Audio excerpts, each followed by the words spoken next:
যখন মা ঘুমিয়ে পড়লেন তখন আমি মায়ের মতোই সাজগোজ করে আমার শ্বশুরকে দুধ দিতে গেলাম।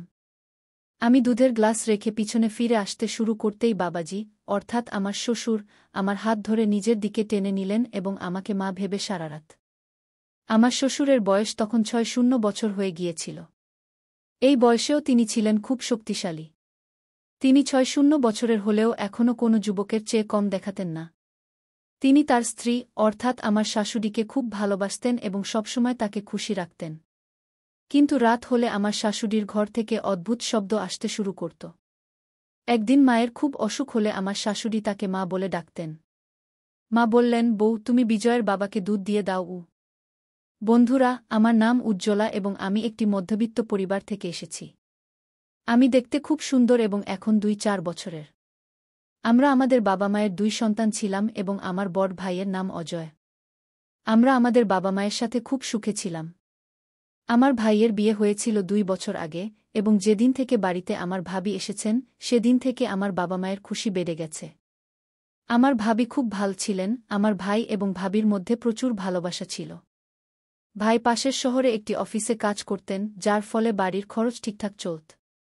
ভাই যখনই কাজ থেকে বাড়ি ফিরতেন কিছু না কিছু খাবার নিয়ে আসতেন। এসব দেখে আমি খুব খুশি হতাম। আমি ভাবতাম, ঈশ্বর যেন সবার এমন ভাই দেন। আমার বাবা মাও ভাইয়ের উপর খুব গর্ব করতেন, কারণ ভাই বাবা মাকে খুব ভালোবাসতেন। আমার গ্র্যাজুয়েশন শেষ হয়ে গিয়েছিল এবং আমার বাবা মা আমার বিয়ের জন্য পাত্র খুঁজতে শুরু করেছিলেন। কিছুদিন পরেই বাবা একটি ভাল ছেলের সন্ধান পেলেন এবং ছেলেটি সম্পর্কে খোঁজখবর নিয়ে জানতে পারলেন যে ছেলেটি খুব ভালো। ছেলেটির নাম বিজয়, কিন্তু তার বাবা মা তাকে খুব আদরত্নে বড় করেছেন। ছেলেটি খুব ভালো এবং তার কোনো খারাপ অভ্যাস নেই। যখন আমি বিয়ের কথা শুনলাম, আমার মনে অনেক স্বপ্ন আসতে শুরু করল এবং আমি দুনিয়ার সব রকম স্বপ্ন দেখতে লাগলাম। আমি এখন মানসিকভাবে পরিপক্ব হয়ে গিয়েছিলাম, দেখতে খুব সুন্দর ছিলাম, তাই আমি ছেলেমেয়ের মধ্যে সম্পর্কের ব্যাপারটা ভালোভাবে বুঝতাম। বাবা ভাবলেন যে পরিবার ভালো হলে দেরি করা উচিত নয়, তাই তিনি দ্রুত বিয়ে ঠিক করে দিলেন এবং ২-০ দিনের মধ্যেই আমার বিয়ে হয়ে গেল। আমি আমার শ্বশুরবাড়ি চলে গেলাম। শ্বশুরবাড়িতে আমার স্বামীর বাবা মা আমাকে দেখে খুব খুশি হলেন। সব রীতিরেওয়াজ শেষ হওয়ার পর আমাকে ঘরে পাঠিয়ে দেওয়া হল। ধীরে ধীরে সময় কাটতে লাগল এবং রাত হয়ে গেল। আমি আমার সাজানো বিছানায় বসে আমার স্বামীর আসার অপেক্ষা করছিলাম। সেই সময় আমার মন খুব অস্থির হচ্ছিল, কারণ সুহাগরাতের কথা আমি অনেক শুনেছি, এটি বিয়ের একটি স্মরণীয় দিন। এই সব ভেবে আমি খুব ঘাবড়ে গিয়েছিলাম। কিছুক্ষণ পর বিজয় আমার ঘরে এলেন এবং আমার পাশে বসে গেলেন। মনে মনে তিনি খুব খুশি হচ্ছিলেন। আমরা দুজনে বসে এটা সেটা কথা বললাম এবং বিজয় আমাকে বললেন, উজ্জ্বলা, আমি তোমার মতো জীবনসঙ্গী পেয়ে খুব খুশি। বিজয় আমার প্রশংসা করছিলেন এবং আমি চুপ করে তার কথা শুনছিলাম। তিনি আরও বললেন যে তার একটি বড় ভাই ছিল, যিনি একটি সড়ক দুর্ঘটনা মারা গিয়েছিলেন। এই ঘটনায় তার বাবা মা খুবই ভেঙে পড়েছিলেন এবং তিনি তাদের খুব যত্ন করেন। তিনি আমাকে বললেন, উজ্জ্বলা, তুমিও তাদের কোনো কিছুর অভাব হতে দিও না এবং খুব ভালোভাবে তাদের দেখাশোনা করবে, কারণ তারা আমাকে খুব আদরত্নে বড় করেছেন। এত কথা বলতে বলতে আমার স্বামীর চোখে পানি চলে এল। তখন আমি বললাম, আপনি এত চিন্তা করবেন না, আমিও তাদের খুব ভালোভাবে দেখাশোনা করব। সেই সময় তার কথার চেয়ে আমার নিজের আবেগই বেশি মনে হচ্ছিল। আমি আমার স্বামীর হাত ধরে বললাম, আজ আমরা কি এই সব কথাতেই রাত কাটাব? আজ তো আমাদের বিয়ের প্রথম রাত। এত কথা বলতেই তিনি আমাকে তার বাহুতে টেনে নিলেন এবং আমিও তো এই মুহূর্তেরই অপেক্ষা করছিলাম। কিছুক্ষণ পর আমার স্বামী বিজয় ক্লান্ত হয়ে আমার থেকে দূরে সরে গেলেন। তিনি ৫ মিনিটও ঠিকভাবে টিকতে পারলেন না। এসব দেখে আমি ভিতরে ভিতরে ভাবতে লাগলাম, আমি কত স্বপ্ন দেখেছিলাম, কত আশা পোষণ করেছিলাম, কিন্তু আমার সব স্বপ্ন ও আশায় যেন পানি ঢেলে দেওয়া হল। বিজয় আমাকে সেই তৃপ্তি দিতে পারলেন না, যা একজন স্ত্রীর তার স্বামীর কাছ থেকে প্রত্যাশা থাকে। বিজয় দ্রুত গভীর ঘুমে চলে গেলেন, কিন্তু আমি একটি তৃষ্ণার্ত মাছের মতো কুস্তরে পরিবর্তন ঘটতে থাকে, কিন্তু বুঝতে পারলাম না কেন এসব আমার সাথে ঘটছে। আমি সকালে উঠে ফ্রেশ হতে বাইরে গিয়েছিলাম, ফিরে এসে দেখলাম শ্বশুরজি উঠানে ব্যায়াম করছেন। এ দেখে আমি অবাক হলাম, কারণ বাবাজি ৬-০ বছর বয়সেও একজন যুবকের মতো দেখাচ্ছিলেন। তারপর আমি রান্নাঘরে গিয়ে চা বানাতে লাগলাম। কিছুক্ষণ পর চা বানিয়ে বাবাজিকে দিতে গেলে তিনি বললেন, অরে বউ, তোমার মা কোথায়? তাকে তো কোথাও দেখছি না। গিয়ে আমি বললাম, জি, তিনি ভিতরেই আছেন এবং কিছু কাজ করছেন কি। তখন আমি লক্ষ্য করতে শুরু করি, মা যেখানেই থাকেন, বাবাজি সেখানেই চলে যান এবং তার সাথে অদ্ভুত আচরণ করতে শুরু করেন। মা বলতেন, এখন তো লজ্জা করো, বাড়িতে নতুন বউ এসেছে। সে যদি এসব দেখে তাহলে কি ভাববে? বাবাজি বলতেন, কি ভাববে? প্রত্যেক স্বামী তার স্ত্রীর সাথে এসব করে। বিজয়ও রাতে এসব করে থাকবে কি। মায়ের এমন কথা শুনে আমার খুব লজ্জা হচ্ছিল এবং আমি ভাবতে শুরু করলাম, কাশ বিজয়ও এমন হতো। এমনি করে ১-৫ দিন কেটে গেল। তারপর এক রাতে যখন আমি বাথরুমে যাচ্ছিলাম, মায়ের রুম থেকে তার অদ্ভুত আওয়াজ শুনতে পেলাম। এমন আওয়াজ শুনে আমি নিজেকে সামলাতে পারলাম না এবং তাদের রুমের জানালার কাছে গিয়ে দেখতে লাগলাম। তখন হালকা আলোতে আমি এমন কিছু দেখলাম যা দেখে নিজেকে নিয়ন্ত্রণ করা আমার পক্ষে কঠিন হয়ে উঠছিল। আমি আমার রুমে চলে গেলাম এবং বিজয়কে উত্তেজিত করতে চেষ্টা করলাম, কিন্তু সে এত গভীর ঘুমে ছিল যে কিছুই টের পেল না। কোনো রকমে আমি বিছানে পাশ ফিরতে ফিরতে ঘুমিয়ে পড়লাম। সকাল হলে আমার স্বামী তার ডিউটিতে চলে গেলেন, কারণ তার বিয়ের ছুটি শেষ হয়ে গিয়েছিল। আসলে আমার স্বামী বিজয় শহরেই থাকতেন এবং চাকরি করতেন, তাই মাসের শেষে বাড়ি আসতে পারতেন। আমি গিয়ে তার জন্য নাস্তা বানালাম এবং কিছুক্ষণ পর তিনি নাস্তা করে কাজে চলে গেলেন। আমি আমার বিষণ্ণ মুখ নিয়ে রুমে চলে গেলাম, কিন্তু রাতের সেই দৃশ্য আমার মাথায় ঘুরতে লাগল। আমি ভাবতে লাগলাম, মা কত ভাগ্যবতী, যাকে বাবাজি এত ভালোবাসেন। আর আমার স্বামী, যার ভালোবাসার জন্য আমাকে তৃষ্ণার্ত থাকতে হয়, সে আমাকে কখনোই সন্তুষ্ট করতে পারে না। জানি না কেন এখন এমনি দিন কাটছে। মা যখনই সকালে উঠতেন তার মুখ থেকে শুধু এটাই বের হতো, কখন এরা আমার প্রাণ ছাড়বে। আমি এদের থেকে বিরক্ত হয়ে গেছি। সারাদিন মাঠে কাজ করেন, তবুও মনে হয় না কখনো ক্লান্ত হন কি। মা সবসময় তার কোমর ধরে বলতেন, এই কোমরের ব্যথা কখন সেরে উঠবে। মায়ের এমন কথা শুনে আমি অবাক হয়ে যেতাম। শেষ পর্যন্ত বাবাজি এমন কি করেন যার জন্য মা এমন কথা বলেন? পরের রাতে আবার মায়ের রুম থেকে সেই আওয়াজ আসতে লাগল। এবারও আমি নিজেকে সামলাতে পারলাম না এবং জানালার কাছে গিয়ে তাদের রুমে উকি দিয়ে দেখতে লাগলাম। আবার সেই দৃশ্য আমার চোখের সামনে ভেসে উঠল, যা দেখে আমি আর নিয়ন্ত্রণ করতে পারলাম না। তারপর আমি পিছিয়ে এসে আমার রুমে ফিরে এলাম। রুমে এসে আমি ভাবতে লাগলাম, যদি বাবাজি এসব জানতে পারেন তাহলে তার খুব খারাপ লাগতে পারে।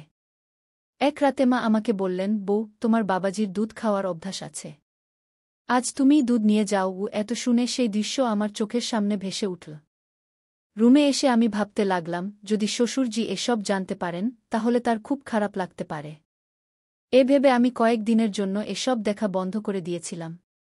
একদিন মায়ের স্বাস্থ্য খুব খারাপ ছিল, তাই তিনি মাথা ধরে বলছিলেন, আমার স্বাস্থ্য খারাপ, কিন্তু এদের এসবের কোনো মাথাব্যথা নেই। এরা শুধু নিজের আনন্দ চায়। রাতে মা আমাকে বললেন, বউ, আজ আমার স্বাস্থ্য ভালো নেই, তাই আমি তাদের রুমে যাব না। তোমার বাবাজির হলুদ দেওয়া দুধ খাওয়ার অভ্যাস আছে। আজ তুমিই দুধ নিয়ে যাও। এত শুনে সেই দৃশ্য আমার চোখের সামনে ভেসে উঠল। মা অন্য রুমে গিয়ে ঘুমিয়ে পড়লেন এবং আমি দুধের গ্লাস নিয়ে বাবাজির রুমে যেতে লাগলাম। তখন বাবাজির রুমে হালকা আলো জ্বলছিল। যখন আমি দরজায় পৌঁছলাম, আমার মনে নানা রকম চিন্তা আসতে লাগল। আমি আমার দোপাট্টা মাথায় দিয়ে ঘোমটা টেনে আমার মুখ কিছুটা ঢেকে নিলাম, কারণ মাও এমন ঘোমটা দিতেন। তখন আমি পুরোপুরি মায়ের মতো সাজলাম এবং রুমের ভিতরে চলে গেলাম। ভিতরের দৃশ্য খুব মজার ছিল। আমি দুধের গ্লাস রেখে ফিরে আসতে যাচ্ছিলাম, তখন বাবাজি আমার হাত ধরে নিজের দিকে টেনে নিলেন এবং আমি চাদর দিয়ে মুখ থেকে ফেললাম যাতে তারা বুঝতে না পারে যে আমি আছি। তারপর সে আমার সাথে সেই একই আচরণ করতে শুরু করল যা সে আম্মার সাথে করত। তখন আমি আর আমার আবেগ নিয়ন্ত্রণ করতে পারলাম না এবং সবকিছু ঘটতে শুরু করল। যখন সে ক্লান্ত হয়ে ঘুমিয়ে পড়ল, আমি উঠে আমার রুমে চলে এলাম। আজ আমি খুব খুশি ছিলাম এবং ভাবছিলাম যে কেন সকাল সকাল আম্মার অবস্থা এমন হয়। আজ আমি তা বুঝতে পেরেছি। আমি বিছানায় শুয়ে পড়লাম এবং কখন যে গভীর ঘুমের কোলে চলে গেলাম তা টেরই পেলাম না। সকালে যখন আমার চোখ খুলল, আমি খুব ভালো বোধ করছিলাম। রাতের সেই খুশির কোনো চিহ্নই আমার মধ্যে ছিল না। আমি ফ্রেশ হতে গেলাম এবং কিছুক্ষণ পরে বাইরে এসে দেখলাম যে আম্মার আজ তীব্র জ্বর হয়েছে। আমি তার কপালে ভেজা কাপড় দিয়ে জিজ্ঞেস করতে লাগলাম। ঠিক তখনই বাবাজিও সেখানে চলে এলেন। তিনি জিজ্ঞেস করলেন, বউ, এখন তোমার আম্মার অবস্থা কেমন? আমি বললাম, হ্যাঁ, এখন কিছুটা ভালো, জ্বরও কমে গেছে কি। তখন আমি অনুভব করলাম যে শ্বশুরজি আমাকে গভীরভাবে দেখছেন।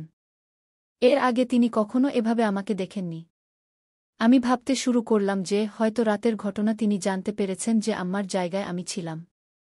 এসব ভেবে আমি একদম অস্থির এবং আতঙ্কিত হয়ে পড়লাম। আমার মনে হচ্ছিল যদি শ্বশুরজি এটা জানতে পারেন তাহলে আমার সম্পর্কে কি ভাববেন। যখন রাত হল, আম্মাজি আবার বললেন, বউ, যতদিন না আমার স্বাস্থ্য সম্পূর্ণভাবে ভালো হয় ততদিন আমি তোমার বাবার কাছে যাব না। না হলে আমার অবস্থা আরও খারাপ হবে। তাই তুমি ওকে দুধ দিয়ে দিও, না হলে সে আমাকে খুঁজতে খুঁজতে এখানে চলে আসবে। আমি আমার শ্বাসরুদ্ধ অবস্থায় এই কথা শুনে যেন সম্পূর্ণ খুশিতে ভরে গেলাম। আমি ভাবতে লাগলাম আজ আবার সেই মজা নেওয়া যায় কিনা। রাত গভীর হলে যখন আম্মা ঘুমিয়ে পড়লেন, আমি দুধ নিয়ে শ্বশুরজির রুমে চলে গেলাম। আমি দুধের গ্লাস রেখে পিছন ফিরতেই শ্বশুরজি আমার হাত ধরে ফেললেন এবং বললেন, কি হয়েছে বউ, এভাবে চলে যাচ্ছ কেন? শ্বশুরজির মুখ থেকে এমন কথা শুনে আমি একদম ঘাবড়ে গেলাম। আমার মনে হলো এখন আমার সাথে কিছু অঘটন ঘটতে চলেছে। কিন্তু শ্বশুরজি বললেন, আমি জানি যে গত রাতেও তোমার আম্মার জায়গায় তুমিই ছিলে। কি তখন আমি শ্বশুরজিকে বললাম, হ্যাঁ, যদি আপনি জানতেন তাহলে আমাকে কিছু বললেন না কেন? শ্বশুরজি বললেন, বউ, আমি জানি যে বিজয়ের সাথে তুমি খুশি নও। তুমি এটা আমাকে না বললেও আমি তোমার কষ্ট ভালোভাবে বুঝতে পারি। তারপর তিনি বললেন, দেখো বউ, তুমি এসব নিয়ে একদম চিন্তা করো না। আর ভাবো, যদি তোমার অবস্থা এমনই থাকে তাহলে তুমি মা হবে কি করে? শ্বশুরজির এমন কথা শুনে আমি নিশ্চিন্ত হয়ে গেলাম, কিন্তু আমার মনে একটু ভয় ছিল যে যদি একথা বিজয় বা আম্মা জানতে পারেন তাহলে আমার কি হবে। তখন আমি সব চিন্তা দূরে সরিয়ে দিয়ে শ্বশুরজির সাথে আমার খুশি ভাগ করে নিতে লাগলাম। সেই রাতেও যখন শ্বশুরজি ঘুমিয়ে পড়লেন আমি আমার রুমে চলে এলাম। এখন এটা আমার সাথে প্রায় প্রতিদিনই হতে লাগল এবং আমিও বেশ খুশি থাকতে লাগলাম। বাবাজিও যেন প্রতিরাতেই আমার জন্য অপেক্ষা করতে থাকতেন। এভাবে অনেক দিন কেটে গেল। তারপর একদিন আমার স্বামী বিজয় বাড়ি ফিরে এল। সে দিন আমি খুব খুশি ছিলাম। রাত হলে সবাই খাবার খেয়ে নিজ নিজ রুমে ঘুমাতে চলে গেল। আমি এবং আমার স্বামীও আমাদের রুমে চলে গেলাম। সেই রাতে আমি অনুভব করলাম যে বিজয়ের পারফরম্যান্স আগের চেয়ে ভালো হয়েছে, কিন্তু তেমন বেশি নয়। তারপর সে গভীর ঘুমে চলে গেল। তাকে এভাবে ঘুমন্ত দেখে আমি ভেতরে ভেতরে জ্বলে উঠলাম। তারপর ভাবলাম শ্বশুরজির কাছে চলে যাই, কিন্তু বিজয়ের উপস্থিতির কারণে আমি কোনোভাবে নিজেকে সামলে নিয়ে ঘুমিয়ে পড়লাম। সকাল হলে বিজয় বলল, আমি 1 সপ্তাহের জন্য শহরে যাচ্ছি। এখন 1 সপ্তাহ পরেই ফিরব। কি এই কথা শুনে আমি খুব খুশি হলাম এবং আবার রাতের সেই দৃশ্যের কথা ভাবতে লাগলাম। সেদিন খুব কষ্ট করে রাত হল। যখন আম্মা ঘুমিয়ে পড়লেন আমি শ্বশুরজির রুমে চলে গেলাম। সেই রাতে আমি দেখলাম যে শ্বশুরজি অত্যন্ত অধীরভাবে আমার জন্য অপেক্ষা করছিলেন। আমার আসার পরই তিনি শুরু করলেন। সেই রাতেও আমি সম্পূর্ণ তৃপ্ত হলাম এবং খুব খুশি হলাম। এর 4 দিন পর যখন আমি ঘরের কাজে ব্যস্ত ছিলাম তখন হঠাৎ আমার স্বামী বিজয় বাড়ি ফিরে এল। তাকে দেখে আমি একদম ঘাবড়ে গেলাম এবং জিজ্ঞেস করলাম, কি হয়েছে? আপনি তো 1 সপ্তাহ পর ফিরবেন বলেছিলেন, তাহলে এত তাড়াতাড়ি ফিরে এলেন কেন? বিজয় বলল, উজ্জ্বলা, এখন আমি আমার ডিউটি বাড়ি থেকেই করব। কারণ এখন আর আমি তোমাকে কষ্ট দিতে চাই না। কি তার মুখ থেকে এমন কথা শুনে আমি হতবাক হয়ে গেলাম এবং এটা কিভাবে আজ এমন হলো তা ভেবে আমি অবাক হচ্ছিলাম। তখন বিজয় বলল, তুমি জানো উজ্জ্বলা, তোমার মতো স্ত্রী খুব ভাগ্যবান লোকেরাই পায়। আমি খুব সৌভাগ্যবান যে তোমার মতো স্ত্রী পেয়েছি। কারণ যদি কোনো নারী তার স্বামী থেকে সন্তুষ্টি না পায় তাহলে সে অন্য পুরুষের খোঁজে থাকে। কিন্তু তুমি তা করনি, তুমি আমার বিশ্বাস রেখেছ, এটা আমার জন্য খুব গর্বের বিষয়। বিজয়ের এমন কথা শুনে আমি মনে মনে নিজেকে ধিক্কার দিতে লাগলাম। আমি ভাবতে লাগলাম আমার স্বামী আমার উপর কতটা বিশ্বাস রেখেছিল আর আমি তার পিছনে কি করছিলাম। এমন ভালো স্বামীকে আমি ঠকিয়েছি। তখন আমি নিজেকে ঘৃণা করতে শুরু করেছিলাম এবং এখন আমি ভেতরে ভেতরে শ্বাসরুদ্ধকর অনুভূতি পাচ্ছিলাম। আমার স্বামী বলল, জানো উজ্জ্বলা, আমার একটি গোপন রোগ ছিল যার চিকিৎসা আমি শহরে থেকেই করাচ্ছিলাম। এই কারণেই আমি এখনও বিয়ে করতে চাইনি। কিন্তু মায়ের জিদের কাছে হার মানতে হয়েছিল, তাই তোমাকে বিয়ে করতে হয়েছিল। তবে এখন কোনো সমস্যা নেই, আমি সম্পূর্ণ সুস্থ হয়ে গেছি। রাত হলে আমার স্বামী থেকে আমি সেই আনন্দ পুরোপুরি পেলাম যা বিয়ের পর থেকে কখনো পাইনি। আজ আমি খুব খুশি ছিলাম। পরের সকালে যখন শ্বশুরের দৃষ্টি আমার উপর পড়ল আমি তার দৃষ্টি এড়াতে লাগলাম এবং খুব লজ্জা পাচ্ছিলাম। তখন আমি বুঝতে পেরেছিলাম যে আমি ভুল করেছি, আমি ভুল পথে চলেছিলাম। কিন্তু এখন আমি আমার স্বামীকে আর ঠকাতে পারব না। সেদিনের পর থেকে আমি শ্বশুরের ঘরে যাওয়া বন্ধ করে দিলাম এবং আমার স্বামীর সাথে খুব খুশি থাকতে লাগলাম।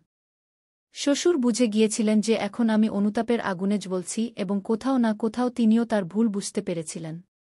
সেদিনের পর শ্বশুরও আমার দিকে ভুল দৃষ্টি দেওয়া বন্ধ করে দিলেন, তিনি একজন ভালো মানুষের মতো থাকতে লাগলেন। যখন কোনো নারী বা পুরুষ তার স্বামী বা স্ত্রী থেকে সন্তুষ্টি পায় না, তখন সে ভুল পথে পা দেয়। কিন্তু আমি আপনাদের শুধু এটাই বলতে চাই, প্রথমে বুঝুন সমস্যাটা কি, কেন এমন হচ্ছে। যদি আপনি এই সমস্যার সমাধান করেন, তাহলে ভুল পথে চলার প্রয়োজন হবে না। কারণ এই পথে আপনি শুধু কিছুক্ষণের জন্য সন্তুষ্টি পাবেন, কিন্তু সারা জীবন অনুতাপ করতে হবে। তো বন্ধুরা, এই গল্পটি আপনাদের কেমন লাগলো কমেন্টে অবশ্যই জানাবেন। ভিডিওটি ভালো লাগলে লাইক, সাবস্ক্রাইব এবং শেয়ার করুন। ধন্যবাদ।